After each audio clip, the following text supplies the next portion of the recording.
The inner details about Biden's debate preparation and health following that disastrous performance, using that word disastrous a lot lately, these details are trickling out. Watergate reporter Carl Bernstein joined Anderson Cooper, where he revealed what many in his inside circle are saying about how often this kind of thing occurs. Let's watch. Well, these are people, several of them, who are very close to President Biden, who love him, have supported him, have been among them are some people who have raised a lot of money for him. And they are adamant that what we saw the other night, the Joe Biden we saw, is not a one-off, that there have been 15, 20 occasions in the last year and a half when the president has appeared somewhat as he did in that horror show that we witnessed. And what's so significant is the people that this is coming from, and also how many people around the president are aware of such incidents. Bernstein also said that things recently took a turn for the worst and shared what was going on during the debate preparation.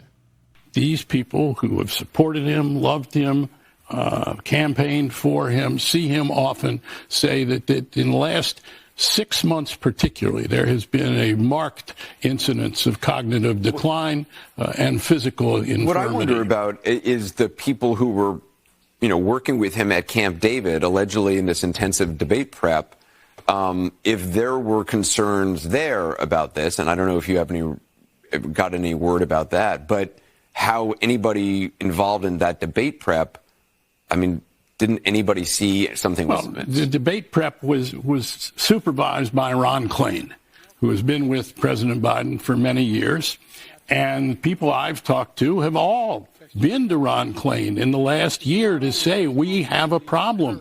We have a problem such as we saw the other night, that there have been numerous instances where the president has lost his train of thought, can't pick it up again. There was a fundraiser at which he started at the podium, and then he became very stiff, according to the people there, as if it were almost a kind of rigor mortis. Bernstein also told Cooper what happened when the first family and Klain were confronted with concerns. I think that what these folks are saying and have been saying for a while is, yes, he's great when we see him, as we have tonight. But he also has these inexplicable moments that we're very concerned about. And you, Ron Klain, and the first family, we need to talk about this. And they've been pushed back repeatedly whenever it's been brought up. So the only thing I disagree with there is that these are inexplicable moments. They're perfectly understandable. We've all had elderly people in our life who it's sad when this occurs, but it's a natural part of the aging process. It doesn't always occur for people at there's no exact point in time where this happens to everyone. We certainly know people, even some people in government, who are older than Joe Biden and don't seem run down in the same way. I think that's true of Bernie Sanders, who I don't agree with substantively on policy whatsoever, but I wouldn't say is showing his age or has changed much in how he behaves and how he communicates during his time in Washington. It's different for everyone. It can set in earlier than this, where maybe we're lucky to have had the president at his cognitive peak for as long as we have, but the point being that I have a hard time imagining this is going to get better over time. In fact, we know it tends to get precipitously worse, even in a very short amount of time. I don't know how he's going to reassure people. To know that he's already having moments like the debate moment 15 or 20 times in recent months, and that people close to him are aware of this, and they're still saying, maybe it's too late. Maybe they're still saying stick it out, stay in the presidential race. Maybe it's just too late. But why haven't they been saying this? A year ago, we could have had an actual process. You could have had Absolutely. Debates with other candidates. You could have had an actual primary system. They did that on the Republican side, and Trump won it. So tough luck. That's what happens. They did not do that on the Democratic side because they said, well, he's the incumbent and he's not going to be subjected to a real elective proceeding because of that. Well, I think this is also a reminder for people who are not in politics of how politics really works. That once you're in, you're in. And you can keep your job even if you disastrously misserve your principal.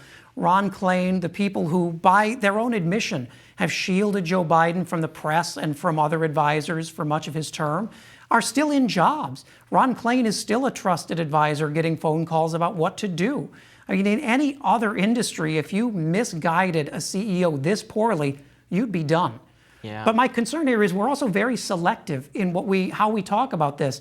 I mean, we had Mitch McConnell freeze up quite literally in camera several times. No one has expressed concern that he's still Senate Minority Leader.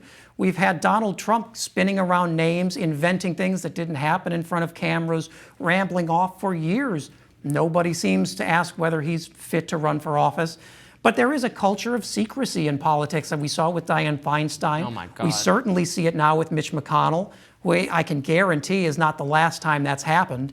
But there is this concern here that if this is all just a big secret being kept from voters, what else is being kept from us? Yeah, I will make no excuses for Senator McConnell. Conservatives should be grateful to his service. He accomplished a lot that conservatives wanted, despite having this antagonistic relationship with Donald Trump that has so irked some people in MAGA world. But there's no question that he cannot continue to serve in leadership. He doesn't intend to continue to serve in leadership. He should not serve probably at all. I think the age issue in Congress is a major deal. Congress has to craft regulations. Actually, power is being turned back to Congress if they would actually like to have some of that power in the Chevron collapse that happened in the Supreme Court. I think that's the way it ought to be. But we got to have regulators who understand tech, who understand we're going to have AI regulation conversations. You know, none of us trust our grandparents to be that tech savvy when it comes down to it. I'm probably not savvy enough for whatever new technology is coming along the way. The idea that these people, and it happens every time there's a hearing on Capitol Hill involving the social media platforms when they periodically were dragging Zuckerberg and Jack Dorsey and all the rest before Congress to answer questions. And what emerges is that they have an embarrassing lack of precise knowledge about the technologies. So this is a huge problem. It could be a national security problem. We need people in our government, to be taking phone calls in the middle of the night with world leaders on different time zones. And you're telling me that Joe Biden's best hours are between 10 and 4. I mean, that is just such cold comfort. Now what I'm seeing a lot of Democrats saying is that we'll just, keep in mind you're really voting for a team. And Joe Biden is just the communicator, a really enfeebled communicator, but there's actually all these other people who are really running things. Of course, that doesn't end up being a very comforting message, I think, for a lot of people. Not the strongest argument, is it? Yeah. You're not actually voting for Joe Biden. You're voting for a team of faceless bureaucrats who will keep the government running. Yeah, perhaps the most unpersuasive argument, and it's been tried before and failed. What I think is interesting in what Carl Bernstein said is we hear so much talk about what the donors are thinking, what the party leaders are thinking, what the movers and shakers in Democratic circles are thinking. We never talk about what the voters are thinking. And we just had 2 polls out that show that a majority of Americans think Joe Biden should stay on the ticket and run. The same cannot be said of Donald Trump, who's now had 4 consecutive polls of American voters who say that he should not be on the ticket because of his felony convictions. So if we're going to talk about who actually matters here, we should probably spend a little time talking about the voters. I know the money people run all the networks, but those voters actually are going to have a small role to play here in November when they go out and vote. Yeah, there's no mistaking it. Donald Trump is a very flawed candidate. It's certainly not my preferred Republican candidate. I think I've made that very clear. He has massive liabilities himself. The truth is that anyone else with an R next to the name running right now would be about to have a 50-state landslide in their favor. The fact that this election still will be close, and while it looks to me like right now Donald Trump is more likely to win it, which is kind of remarkable given everything that's happened, it would be a layup. It would be so easy for anyone else who didn't send off these massive red flags. And MAGA people hate when you tell this to them because they love Donald Trump. And they're like, well, Nikki Haley's not a real conservative. And well, I'm not talking about policy-wise, fine. You can absolutely think, and many Republicans do, that Donald Trump is the guy, the best person on policy. You want his policies. No one else will challenge the deep state and everything else. And then I say, well, why didn't he when he was in office already? But we'll set that aside. I'm just saying on electability. You can't argue that Donald Trump is the most electable Republican when poll after poll shows basically any of the people who challenged him would have fared better. But they had, maybe the MAGA gamble is going to pay off. They said, no, we're sticking by Trump. We really want Trump. We're willing to take a risk that Trump won't win and some other Republican will. But we're taking that risk because we think Trump could win and ought to win. And that looks like it might be a gamble that pays off, given that the Biden age issue is only going to get worse between now and the election day. It really is a cynical gamble, and you're right. I mean, Nikki Haley believes nothing. She'll believe whatever she needs to believe. I'm no fan of her, but she would have won. She called it right on the politics here. She said the party needs to run a campaign based on age and needs to put youth against age. And as we see now, whether Democrats want to admit it or not, that would have been a massively winning argument right now. The advantage for Biden is he's running against someone he could have gone to high school with. Yeah. So you can't make that argument in the same way. Yeah. Although I think it's not narrowly about age. It's about how age is affecting the candidates. And I've heard arguments that Trump sometimes says the wrong thing too. Trump's always had a kind of zany style. He exaggerated. That's one way of saying it. That's a kind way of saying it. He exaggerated wildly in the debate. I know he did that. But there's a sharpness to his thinking in comparison to Biden that has been on display recently. Not saying that I agree with him or that the things he's saying are always accurate, but I can see why his speech patterns are, I think, less alarming right now. I think there's a basic question of whether Biden just could be capable of doing the job of presidency for another 4 years.